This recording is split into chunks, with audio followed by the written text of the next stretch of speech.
स्वागत हो जाए। और इसी क्रम में हमारे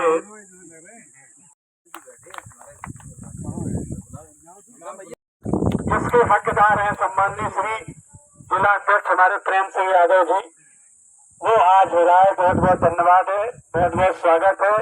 फोटो भेजना अच्छी, बिल्कुल अच्छी है कुलदीप भाई। हाँ, तो सुखी करना चाहते हैं तो सबसे पहले निगाह कहाँ जाएगी? जो सबसे दुखी है। सबसे जो दुखी लोग हैं उनको चिन्हित किया जाए और उनको चिन्हित करके दुखी है, कमजोर है, गरीब है, सुविधा विहीन है, अगर उनको चिन्हित करके उनके दुख को दूर कर दिया जाए तो सभी सुखी हो गए। बुराई हो गई नहीं हो गई। ऐसा ही विचार हमारी पार्टी का है कि देश की आजादी के इतने वर्षों के बाद जिन जिन लोगों को मान सम्मान सम्मान गौरव की जिंदगी जीने का अवसर नहीं मिला, करने का काम हमारी पार्टी करेगी। इस देश में तमाम पार्टियां हैं, उन सभी पार्टियों का नाम इतना व्यापक विचारधारा का नहीं है। बोलो भाई, किसी का नाम भारतीय जनता पार्टी, भारत की केवल पार्टी, किसी का नाम कांग्रेस, इकट्ठे हो जाओ, किसी का नाम समाजवादी, जो समाजवादी है वही उनकी पार्टी में रहे, कोई जात, कोई धर्म, कोई हिंदूवादी, कोई मुस्लिमवादी, ये तमाम विचारधारा पर अलग अलग समाज की पार्टियां हैं। क्या इस देश में इंसान की, मनुष्य की, जो किसी भी जात धर्म संप्रदाय का हो, क्या मनुष्य जात की पार्टी नहीं होनी चाहिए? इसी विचारधारा को ध्यान में रखकर इस पार्टी का नाम सर्व जन सुखाय पार्टी रखा। और जब हमारे मन में सबको सुख देने का काम करने का भाव है, अरे भैया रुक जाओ, संचालक जी रुक जाओ भाई, क्या जल्दी है? इसी विचारधारा पर चलकर अपना काम करने जा रहे हैं और जन जन तक अपनी भावनाओं को पहुंचा रहे हैं। कुछ लोगों के दिमाग में ये बात है कि सर्व जन सुखाय पार्टी केवल एक परिवार का विरोध करती है, एक परिवार का विरोध करती है, कुछ नेताओं का विरोध करती है, जात के नेताओं का विरोध करती है।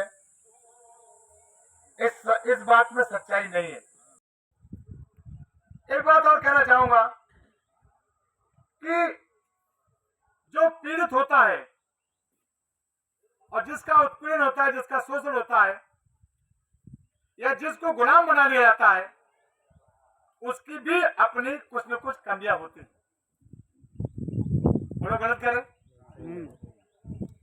भाई हम तो इतना बड़ा देश थे, हम सोने की चिड़िया थे, जगत के गुरु थे, बड़े बड़े छत्रपति महाराज थे, बड़े बड़े चक्रवर्ती सम्राट थे, हमारा देश पूरे विश्व का नेतृत्व करता था। फिर वो मुगलों गुलाम हो गया, फिर मुगलों गुलाम हो गया, फिर वो 900 वर्ष तक गुलाम हुआ। अब उनकी गुलामी से छूटे, हम अंग्रेजों गुलाम हो गए। जब तक हम अपनी चेतना को जागृत नहीं करेंगे, जब तक हम अपने मान सम्मान सम्मान गौरव को जागृत नहीं करेंगे, जब तक हम अपने अधिकारों को नहीं पहचानेंगे, नहीं जानेंगे, तब तक जो चाहेगा वो हमें गुलाम बना देगा, क्योंकि गुलामी बनने के ये लक्षण है। इसलिए जरूरत है, मैं सर्व समाज के लोगों से बात करता हूं, मैं अपने घोषियाती समाज की बात नहीं करता, मैं सर्व समाज की बात करता हूं कि जाके पाए न गई बीमारी और सोखा जाने पीर पर। आप ये जानते होंगे कि यादव लोग बहुत खुश हैं, बहुत सुखी हैं। मैं कहता हूं कि आप आप हमारे यादों से आप कहीं ज्यादा खुश और सुखी हैं। ये बात बिल्कुल सही है। हमारे लोग न मोटरसाइकिल चलाते न भैंस चलाते। और एक मिनट मुझे सुनिए। ऊपर छत पर चढ़ने वाले दूसरे होते थे, किवाड़ तोड़ने वाले दूसरे होते थे, अंदर घुसने वाले माल लूटने वाले दूसरे होते थे, और बोरी में माल रखने वाले दूसरे होते थे। और अगर कोई आता दिखाई दे जाए तो जोर से सीटी बजाने वाले दूर से बैठा दिया जाते थे। तो अगर हम डकैतों के लिए तो हम भी तो डकैती मानिए। और भाई हो रहा है, और जिसको अपना आका माने वो दुशासन के रूप में हमारा चिरहरण कर रहा है। और हम बहुत गहरी बात कर रहे हो दुनिया भैया, एक बात नहीं सुनना हो। हम अपने लोगों से द्रौपदी क्या करे आदरणीय बाजी, द्रौपदी पांडवों से अपनी रक्षा गुहार लगा रही। और पांडव कौन है? पांडव अपने ही समाज के, घोष यादव समाज के जो समाजवादी पार्टी में नेता है वो हमारे हैं तो रिश्तेदार, लेकिन हमारे असने में उनके खिलाफ कभी काम नहीं आ सकते। बोलो भाई गलत करे हो आप, कभी नहीं आ सकते। जब हमारे समाज का चिरहरण होगा, या जब हमारे समाज का चिरहरण हुआ है, तब तक इन्होंने कभी भी अपने समाज के मान सम्मान स्वाभिमान की आवाज उस सफेद दरबार में नहीं उठाई है। इन्होंने ये हमेशा नाक डाल करके बैठे। फिर द्रौपदी जब पांचों पांडव नाक डाल के बैठ गए, तब द्रौपदी ने भीष्म पितामह तरफ देखा कि पितामह आप देखो, आपकी कुलवधू का अपमान हो रहा। तो पितामह भी बगले झांक रहे, और पितामह कह रहे अगर कुछ हमने कह दिया दुर्योधन गुस्सा हो जाएगा, दत्ता तुम्हारी नौकरी चली जाएगी। पितामह का भी मन कौरवों की तरफ भी था, लेकिन पांडवों को यह भ्रम था कि पितामह हमारे। द्रोणाचार्य तरफ देखा, द्रोणाचार्य भी कौरवों का ही है, कौरव ही है, लेकिन गुरु होने नाते भ्रम है कि नहीं पांडवों के भी है। चाहे भीष्म पितामह हो, चाहे द्रोणाचार्य हो, चाहे कृपाचार्य हो, जितनी जल्दी इनसे मोह आपका छूटेगा, उतनी जल्दी द्रौपदी अपने पैरों पर खड़ी होगी, अपना स्वाभिमान जगाएगी, और भगवान कृष्ण से सीधी आस लगाएगी, डोर लगाएगी, उसको ताकत मिलेगी, तब उसकी रक्षा होगी संबंध। बोलो बात सही है कि नहीं? ये जो आप जिनको अपना समझ रहे हो, ये आपके अपने नहीं है। मैं आपसे कहना चाहता हूँ, पूछ जाता हूँ कि अब डिटेल में नहीं बताऊंगा, लेकिन बताऊंगा कि जब जब अपने समाज पर घटनाएं हुई, कोई गोतिया तो समाज का, कोई समाजवादी पार्टी का नेता आगे बढ़ के आया? कोई नहीं। बोला भाई कोई नहीं आया। तुर्की परंपरा घटना हुई, कोई आया कि हमने? और कंचनपुरा में, मैनपुरी में जहां 90% घोष यादव वोट है, वहां पर घुस करके 15-17 सिमरिया समाज के लोगों ने हमारे प्रधान और पूर्व प्रधान को गोली मार दी दिन दहाड़े। और चोने की दुकान चलाने वाला देश की सेवा करता है।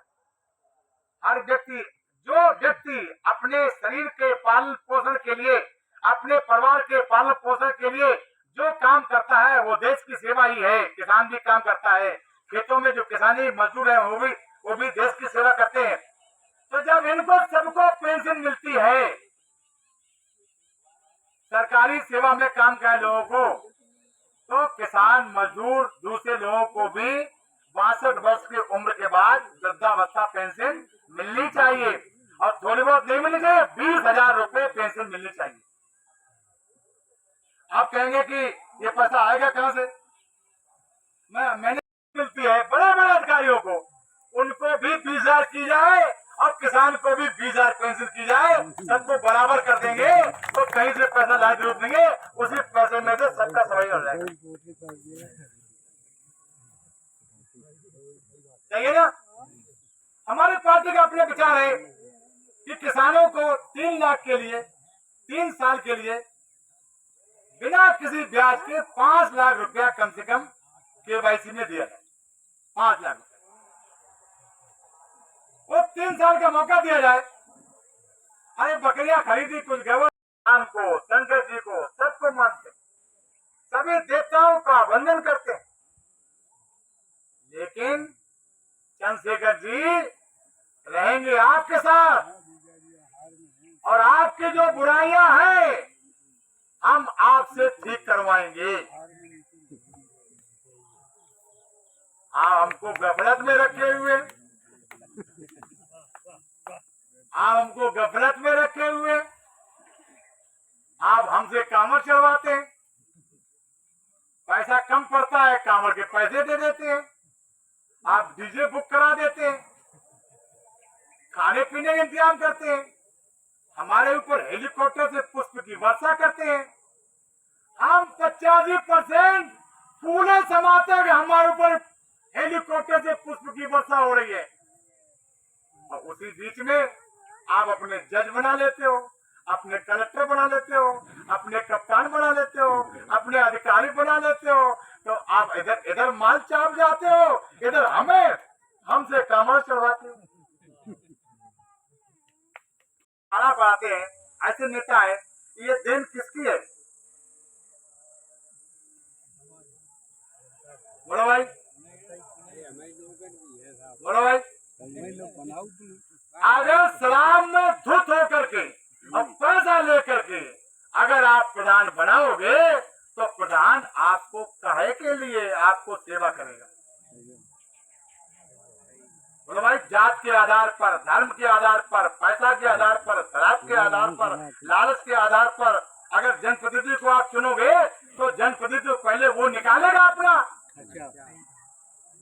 पहले वो खर्चा निकाले भाई। बोलो भाई, हाँ ना करो भाई। कोई प्रधान है, उसके पास 50,000 रुपया खर्च करने को है, चलो 50,000 का भी प्रधानी चुनाव पर्चा छपा ले, अपना पोस्टर छपा ले, अपना चिपका दे, लगा दे, लोग जान जाएगा हमारी प्रत्याशी। अब वो शराब कहाँ से लाए, अब वो मीट मदिरा कहाँ से लाए, अब वो और इंतजाम कहाँ से लाए?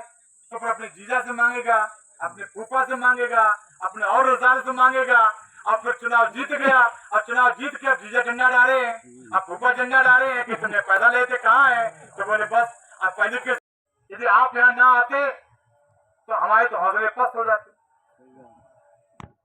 बोलो भाई, ये मैं जो बोल रहा हूँ दंगारी से, वो दम में आपकी दम है। यदि आप ना यहाँ आते तो हम तो बेदम हुए चले जाते। इसलिए आपका अभिनंदन करता हूँ, आपका आभार व्यक्त करता हूँ, और आपसे प्रार्थना करता हूँ कि सर्वजन सुखाय पार्टी की चर्चा करें, सर्वजन सुखाय पार्टी को आगे ले आए, सर्वजन सुखाय पार्टी की विचारधारा के साथ जुड़े। हमारा उद्देश्य व्यापक है, हमारा उद्देश्य सीमित नहीं है। आप सबका आभार व्यक्त करता हुआ, आप सबको धन्यवाद देता हुआ अपनी बात समाप्त करता हूँ। बहुत बहुत धन्यवाद। आदरणीय अध्यक्ष जी।